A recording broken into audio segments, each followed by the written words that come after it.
We are live. We are live right here. Pat Leonard, New York Daily News, Believe Network, talking ball with Pat Leonard. About to head to Giants camp practice, a night practice here on Friday, July 28th. So have a little bit of a flip flop of schedule. And I'm here. I just got off a Zoom call with Deontay Banks, Darren Waller, and Evan Neal. I'm out there every day on the fields, watching the Giants, watching them practice, taking notes, observing. Hopefully, you saw my notebook coming off of day two with a lot of observations on what we saw on the field. Antonio, what's going on? Giants Pod, what's up? Hey guys, if you don't already, like, review, subscribe. Please subscribe to my YouTube page. You'll get alerts when I do these every week, when a new podcast posts, when a new video posts. Going to spend a lot of time on the YouTube content this season. Would love for you guys to start popping questions in if you have them about the team. I have a lot kind of going on up here that I've seen on the field just in 2 days. It's amazing in training camp how things can change from one day to the next. And if you don't start unloading the information and writing it, it all piles up into one big ball of football.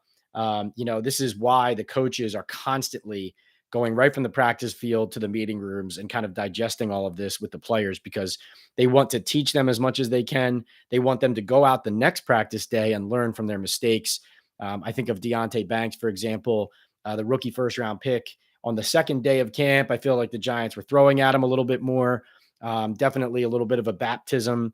Now it's just 7-on-7, a little bit of 11-on-11, but he was targeted frequently for completions. Now, listen, not saying that as a negative. He actually batted down. He had a pass breakup on the sideline. I believe it was a throw from Daniel Jones to Isaiah Hodgins that he knocked down. But definitely this is what the ups and downs of training camp are. And so Banks is learning just like the rest of them. All right. Jake's here. Hunter's here. What's going on, guys? Great to have you here. I'm just sharing this with the Instagram followers as well, letting them know we are live so they can hop on over, and let's get right to your questions here because I really appreciate your support. Like I said, if you don't already, subscribe to the page and please hit that like button as we're sitting here talking. All helpful to keep growing what we are doing here, my podcast, but also just the fact that this is a forum for conversation about the entire NFL too, but obviously specializing in the Giants as I'm there every day. All right, let's get right to it. Jake says, how do the receivers look compared to last year?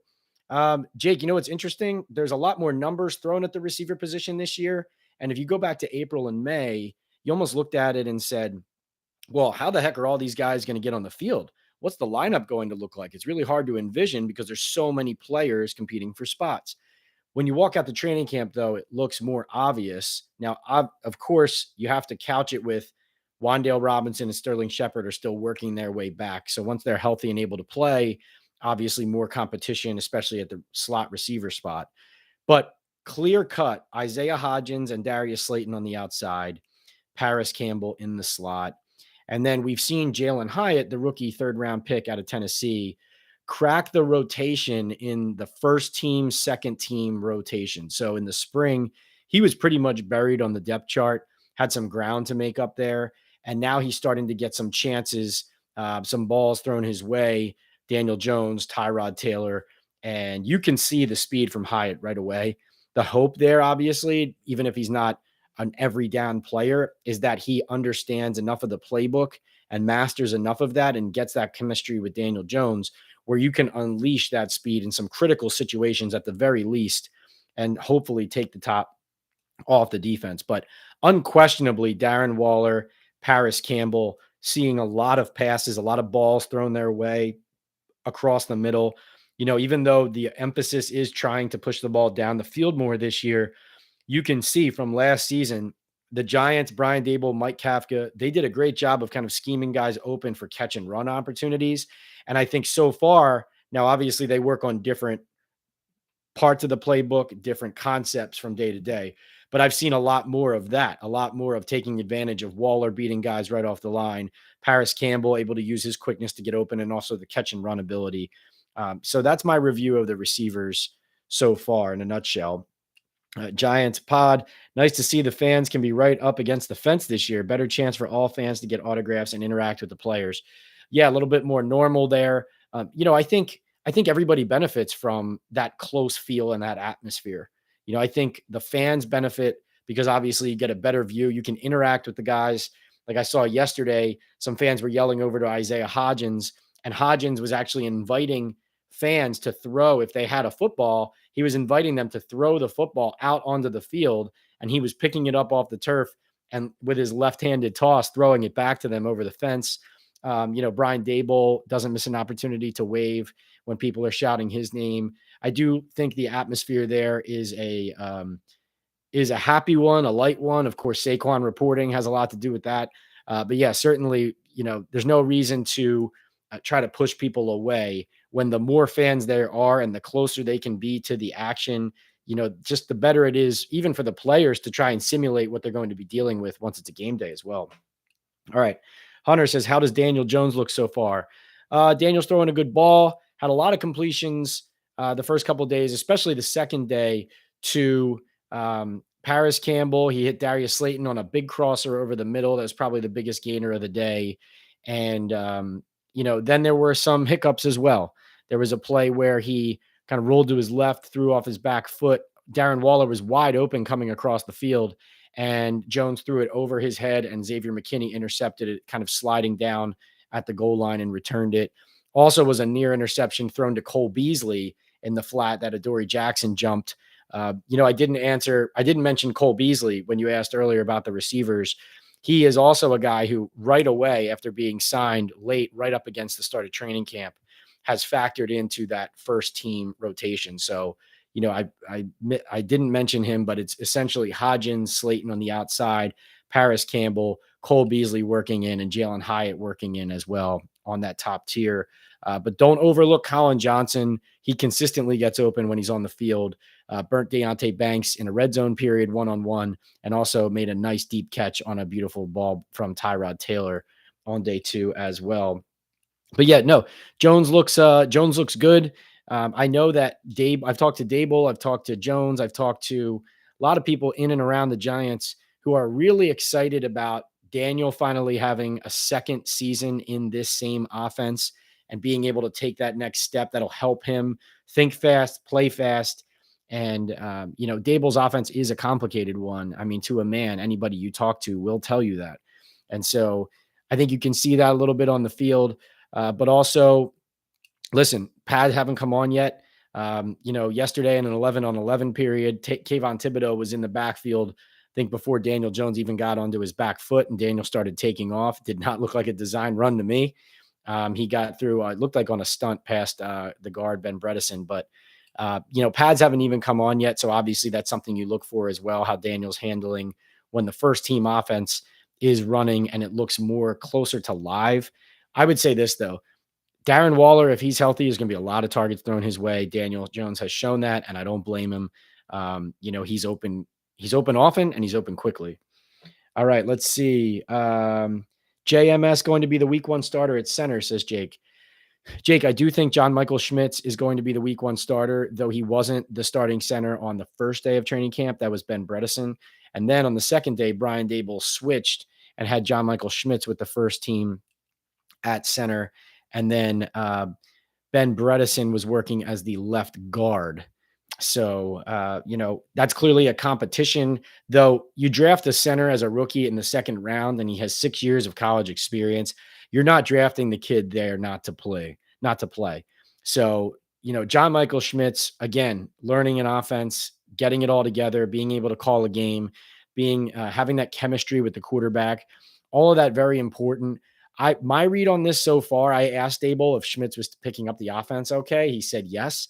And I know that was one of the strengths of his, and one of the reasons they drafted him was how much he kind of already knows it. And you can go back and look at my podcast with Jeremiah Searles, John Michael's agent and a former Buffalo Bill, who taught John Michael a lot of the concepts that Brian Dable is going to work with.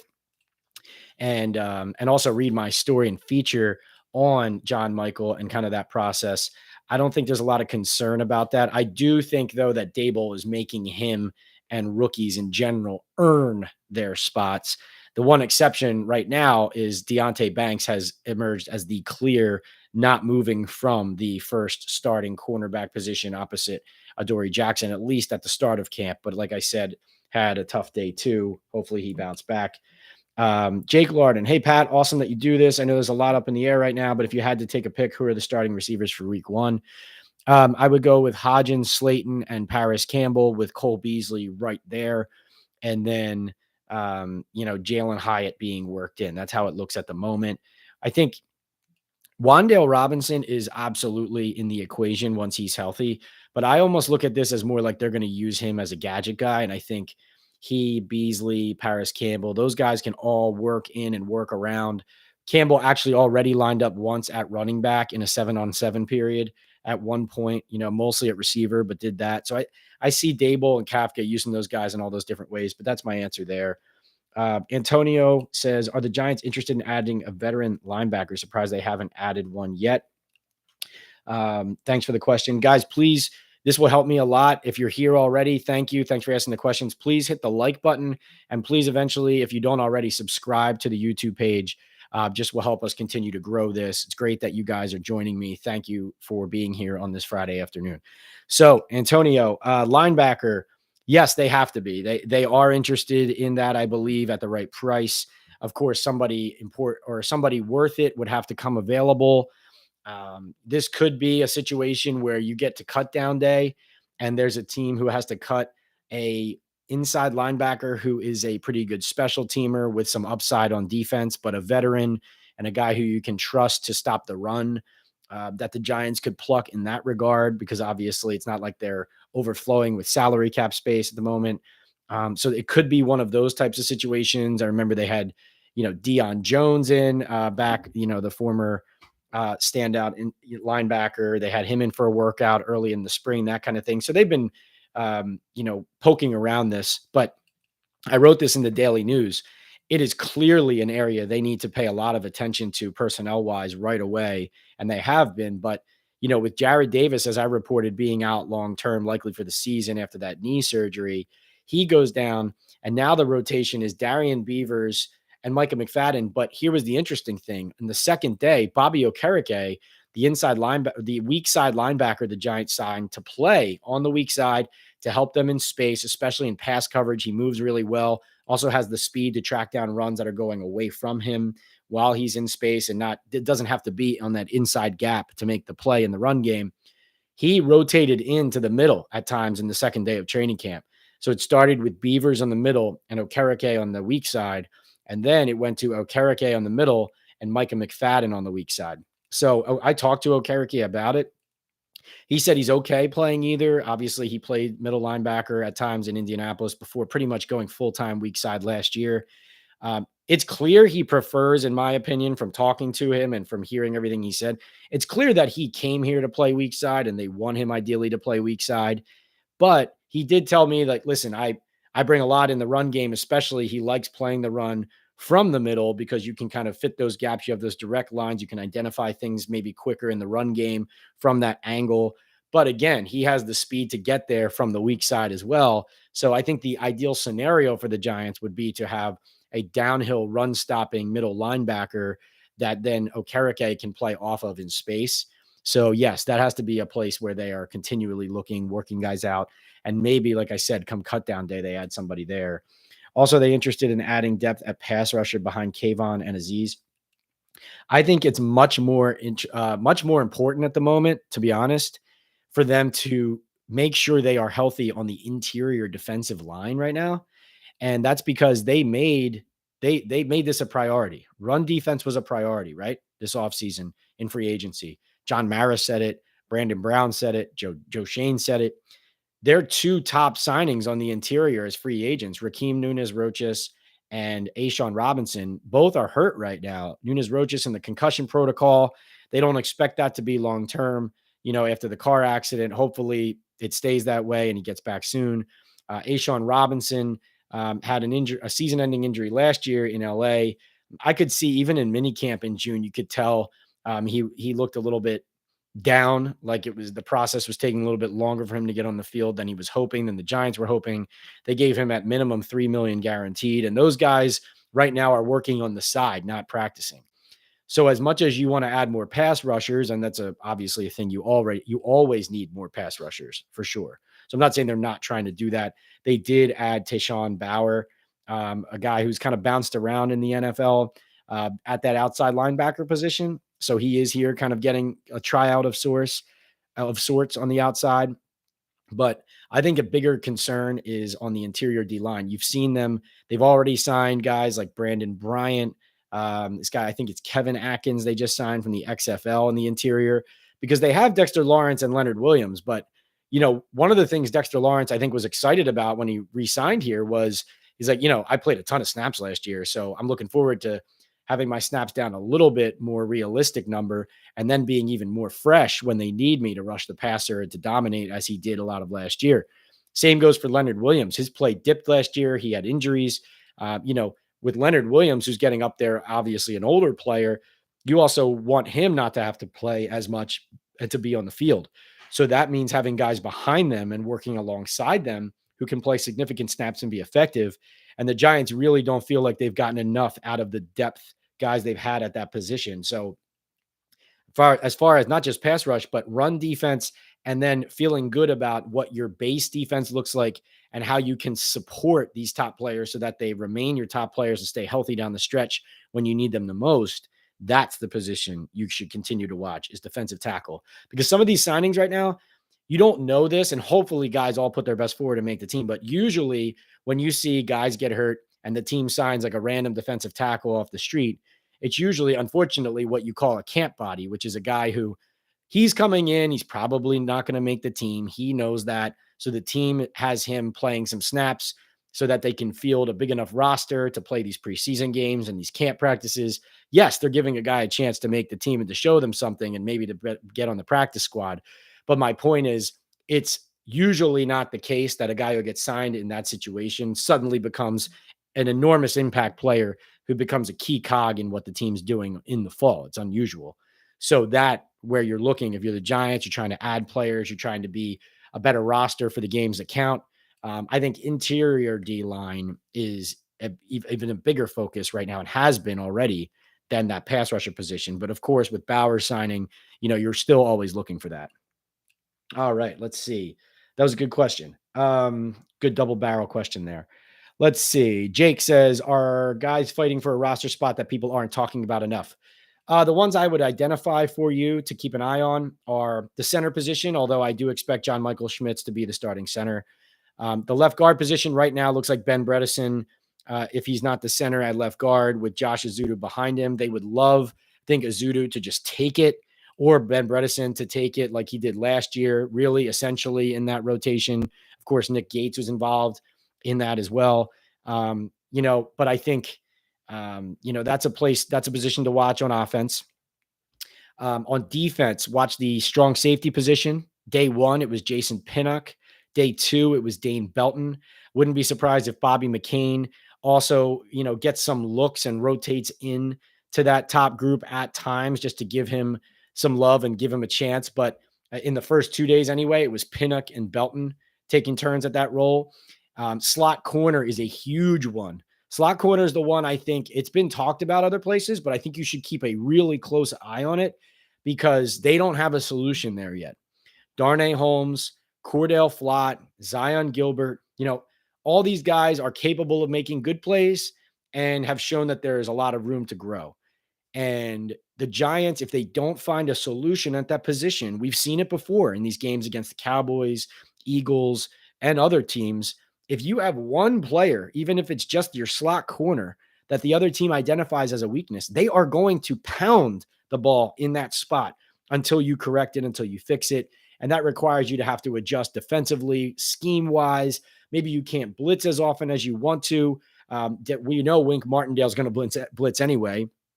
Of course, we've seen part of the solution from the Giants at times has been to blitz that slot corner, right? Like Darnay Holmes, that's one of the things he does best is he goes downhill. He makes some tackles in the run game. He goes and chases down the quarterback. Now he's not in coverage. You kind of rotate somebody out. and you're also moving the defense around to conceal a weakness, right? So slot corner, strong safety, center, interior, offensive line, those are all places. Right now, the top tight ends, I saw somebody asked about Bellinger. Who asked about Bellinger here? Elizabeth did. So she says, how does Bellinger look? I mean, he looks good. You know, he and Darren Waller look like the top two tight ends, but Bellinger needs to get it done in the running game as well. It can't just be as that complementary receiver. Of course, it's better that he doesn't have to be the lead dog at tight end now. He can be the complement to Darren Waller. But they need primarily from Bellinger to be a reliable down to down run blocker. If he can do that, you know, you're getting everything you need from your second tight end. But I would keep an eye on Lawrence Cager. I highlighted him in the spring. You can go after this and listen to my podcast I did with him, wrote a story for the Daily News as well. Interesting player, incredible athlete, you know, a receiver converted to tight end, runs like a deer, and, you know, has made several catches already early in camp. A guy the Giants unleashed out of nowhere last year in that final game against the Eagles when Davis Webb was the quarterback. And then he actually saw snaps in the playoffs, was actually targeted for what could have been a potential touchdown in Minnesota in the wild card round. So I would keep an eye there. And then, of course, we've already talked about the receivers and how many numbers there are, even though it looks like there's some leading contenders. I think the most interesting thing there is Jalen Hyatt's ability to maybe, hopefully, you know, crack into the lineup even more and more and just continue to earn that trust. But those are the position battles I would highlight for you. Giants podcast, does DJ look better than last year in camp so far? Too early. I mean, you know, last year was real tough out of the gate. I haven't walked out of my first two practices saying, oh boy, this looks bad, right? Which I did last year. But he did have some concerning throws on day two. You know, it was one of those, a lot of completions and good plays, and then a couple of stinkers, right? Which is allowed in training camp. This is what camp is for. But you don't want to see turnovers. You don't want to see the defense, you know, get opportunities on the football. So, you know, but only 2 days in here. Let's see. Jake says, how would you assess Joe Shane's first year and a half? Some good, some bad. You know, I think, you know, there's a lot to clean up salary cap wise. I think it's a good thing they rewarded their best players, mostly anyway. You know, I think the Saquon Barkley could have been handled better on both ends. You know, I think there's a reason Barkley got frustrated at the Giants with the alleged leaks, and he said it was misleading and all that. And, you know, that didn't go over well in the Giants building. And so I think, you know, you don't want to get a reputation for players and agents to say, we don't like negotiating with this person or this team is putting us down publicly or whatever. And so the Giants, you got to walk a fine line there when you negotiate tough. I thought Shane did a good job actually in the Daniel Jones deal, because really, if they need to get out of it after 2 years, they can. So it was kind of like paying him and rewarding him from the organizational side, but also hedging their bets and not hedging their bets, but leaving the door open to not being married there for 5 years, right? It's really only 3 years, but it could only be even 2 years if things go really south. I do think Shane's realistic about what the team is and what it isn't, which is good.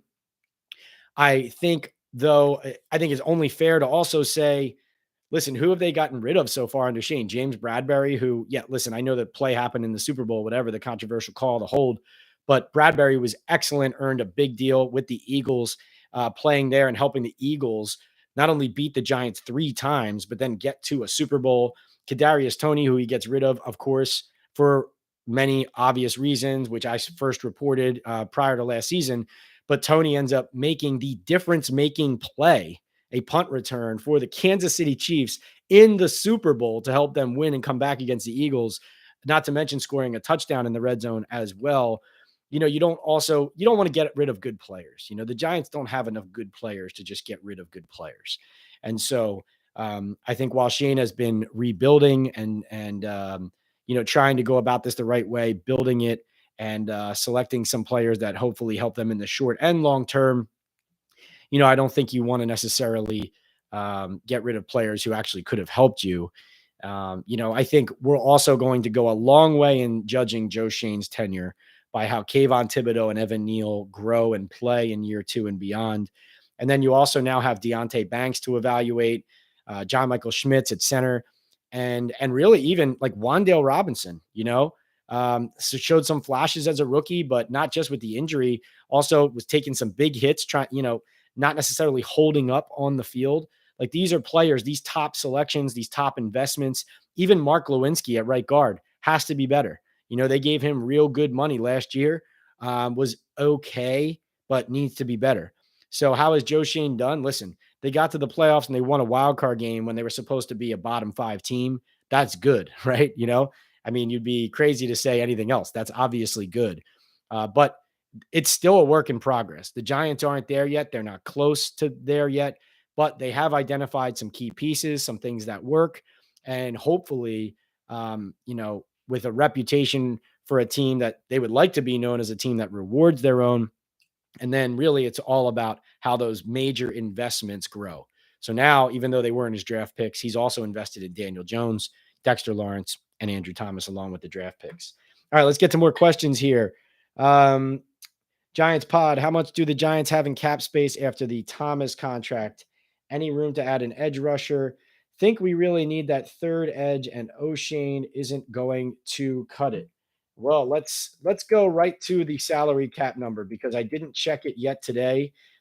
This actually updates daily on the NFL Players Association website. There's like an entire database because the cap, believe it or not, is calculated daily. That was a funny thing that I learned going into like in my first season in the NFL. I started trying to calculate the salary cap pretty much by myself. And I remember somebody in one of the front offices telling me, not sure you're going to be able to do that. You're going to have to do it daily. And I said, well, that changes things a little bit. So I'm looking that up now. I'm going to come back to that in a second, Giants pod. Jake Larden says, looking at the safety position, what's your take on the open spot next to Xavier? I think that's not necessarily solidified by what the Giants have. Julian Love obviously kind of overplayed his hand from a financial standpoint of what was out there in the market. But I also thought the Giants really shouldn't have let him get out of the building. Of course, what they want is ideally, listen, he was their leading tackler by a mile last year. You don't want ideally the ball getting back to your strong safety all the time. So their hope is that Bobby Okereke and those linebackers and that improved defensive line, they hope, is going to stop the ball from even getting there.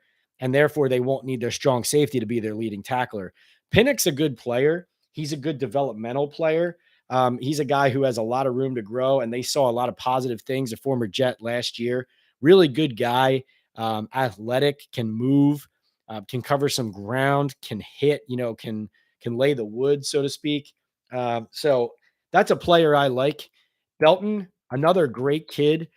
I, Dane Belton's a guy like this team could take a leap if somebody like Dane Belton, a draft pick in the first year out of Iowa in the middle rounds, suddenly becomes a capable, formidable force in the secondary, right? Like you want him to grab it. You want these young players to kind of steal these jobs, take it, make it their own, and not be liabilities. But like when Belton was on the field as a rookie, it was a little bit kind of that wide-eyed mentality of trying to make the plays, but not necessarily playing fast enough yet. And the other team noticing that a rookie's on the field and going right at him. That was part of an issue there. All right. Here's my answer right now is that it's Jason Pinnock, but I do think it's a wait and see on how much, like, will there be any drop off at all for the Giants there? I do think if the current safety group is the group that's filling Julian Love's shoes, I do think there will be a drop off, even if slight. But like I said, I like Pinnock's game, and I do think he can continue to grow into it. Giants are listed as having $4 million in cap room right now. So that's total cap room. So that's what they're listed at the moment. I'm not sure if Thomas's deal is entered in there yet. It should be by now. So, teams need room though to operate during the season. The Giants last year had barely any room to operate there, and we're constantly moving things around just to be able to, tread water and stay under the cap. They don't want to be there. They don't want to live in that world. Like when Beasley just signed, they were going to sign him basically all of last season too, if they could have. but he wanted a real contract. And they were like, we're not giving you a real contract. We can't pay you like on a real contract. We just don't have it. Right. Um, so, he signs for the minimum this year, and that's why he's on the Giants, is because they barely had to pay him. So, no, they don't have a lot of money to play with, to answer your question there. All right, let's get to some other questions. Like I said, for those of you who are just joining, please hit the like button. Please subscribe to this YouTube page, because you're going to get all the content I'm going to be dumping on here this season, from practice, from my podcast, but also we're going to do these lives as regularly as I can, hoping at minimum once a week. This is the first Friday of training camp. Maybe we'll make it like a Friday afternoon thing if that works for everybody. Try to keep it regular, try to keep it something that you can expect. All right. I also have to start getting ready for practice soon. So let's hit all your questions. Make sure I don't leave anybody hanging. All right. Who do we got? Elizabeth, who is the number one receiver, Slayton or Hodgins? Ooh, interesting question. That's a good one. I think if everybody's healthy all year, I think Darren Waller is your number one receiver. He's open a lot. He's open quickly when the ball is snapped often. He's tough to guard. And Daniel Jones is going to look for him a lot if he's out there on the field, because he should. He's open. Paris Campbell, also another candidate. I would say, based on how Dable and Kafka call this offense and where the passes have often gone in the offense, the catch and run nature of it, a lot happening on the interior and the inside of the field. My vote right now for the leading receiver catches wise is Darren Waller and Paris Campbell, and probably right up there, Saquon Barkley, if he's healthy as well. Let's see. Authentic. What up, Pat? First time checking out your live. Authentic. Thank you, man. Yeah, we used to do these more on Instagram.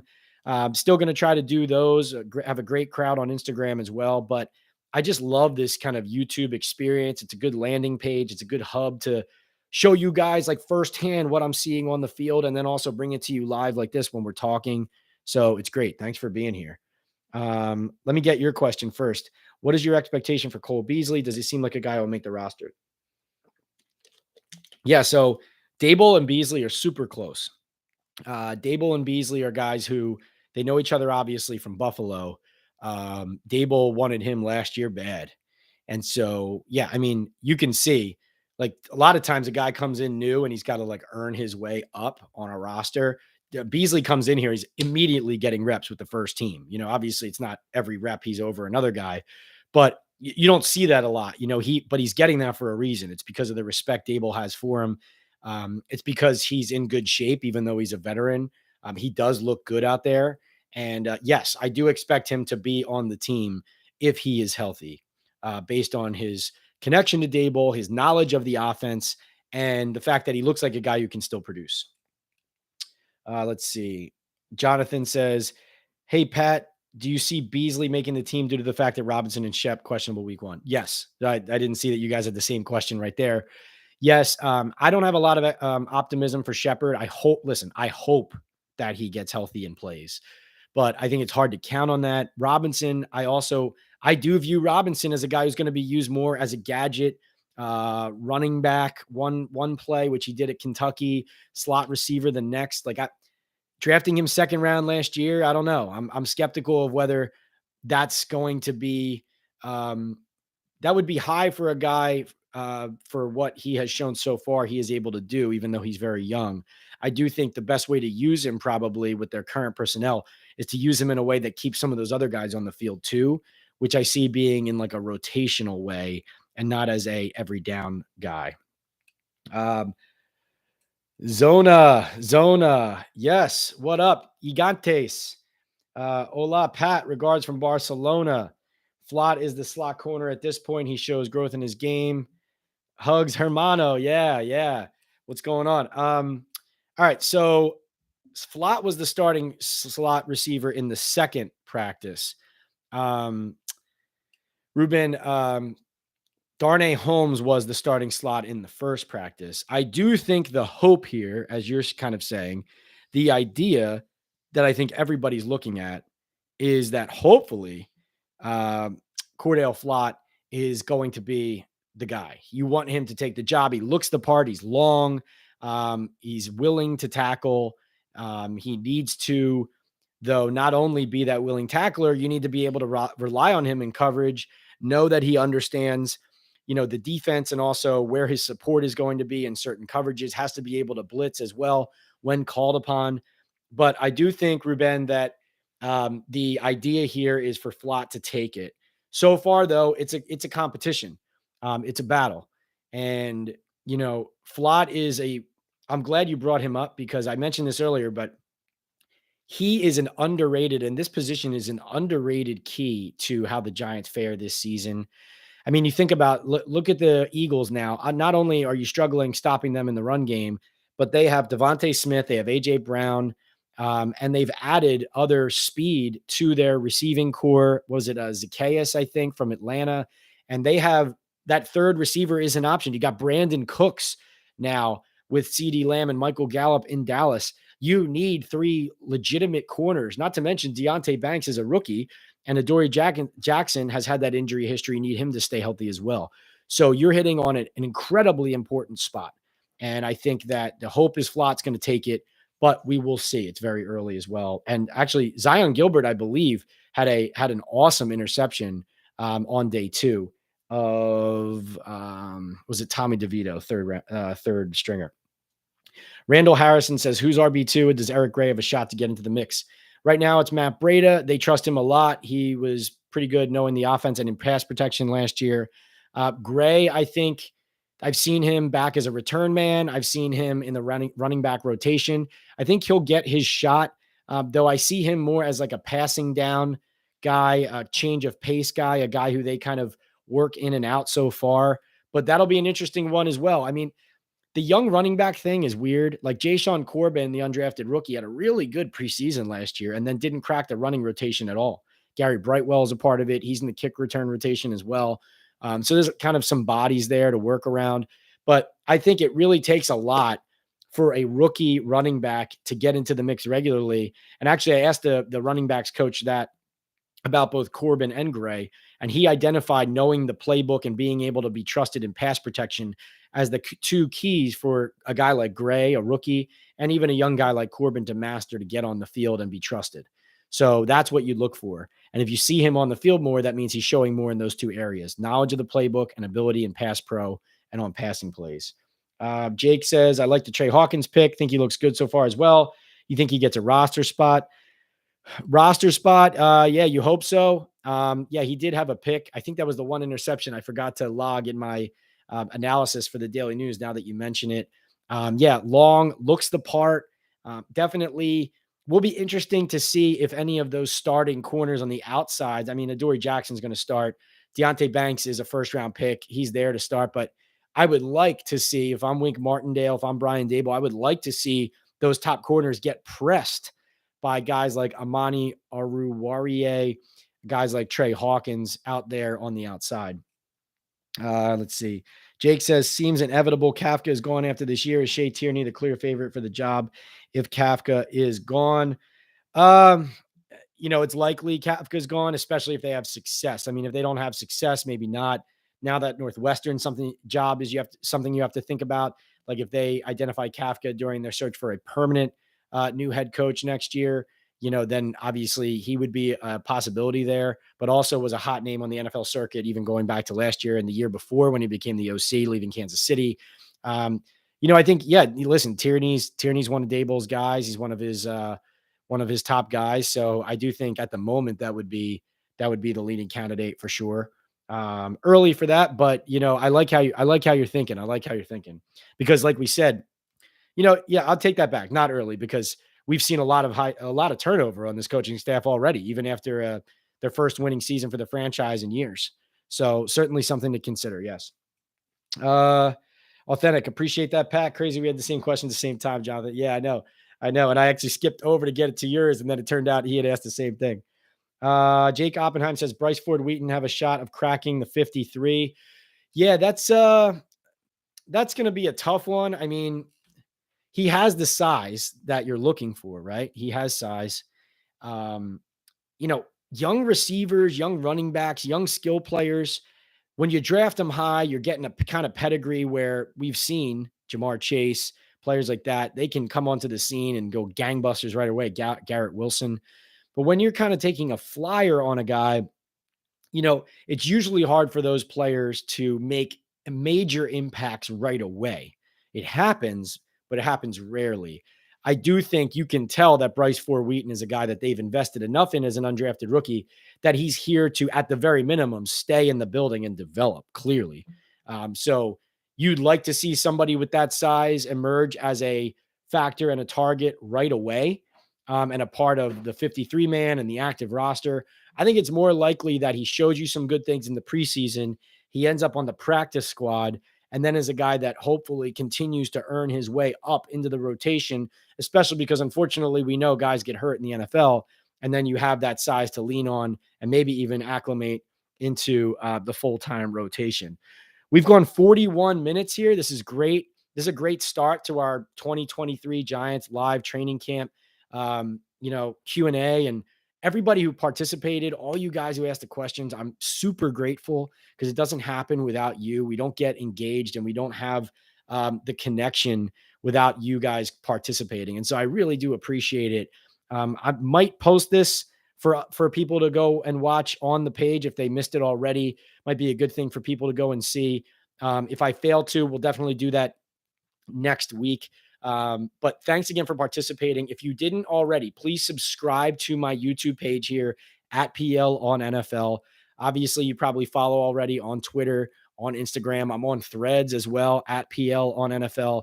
Also have the podcast going, Talking Ball with Pat Leonard. But subscribe here, hit the like button now, rate and review, put a comment underneath here. Once I posted a comment on the podcast, on the audio, on the YouTube page, all of those things help get the word out, spread the word, show Giants fans that we're having legitimate, detailed, specific conversation. And then I'm bringing all of the knowledge and all the things I am seeing out there on the field right to your doorstep here. And that you guys honestly are inspiring me to figure out things I got to ask. I'm taking notes on what I need to kind of pay a closer attention to. And it really shows me that this fan base knows a lot and cares a lot about the team, which is something I knew already. So thank you so much for joining and participating. Look for my coverage of the Giants Friday night practice out at MetLife Stadium, at the facility, heading down there shortly, and going through the weekend and into the first week of August before going to Detroit for joint practices. The second week of August, we'll be there as well. Look forward to it. Thanks again. Talk to you soon.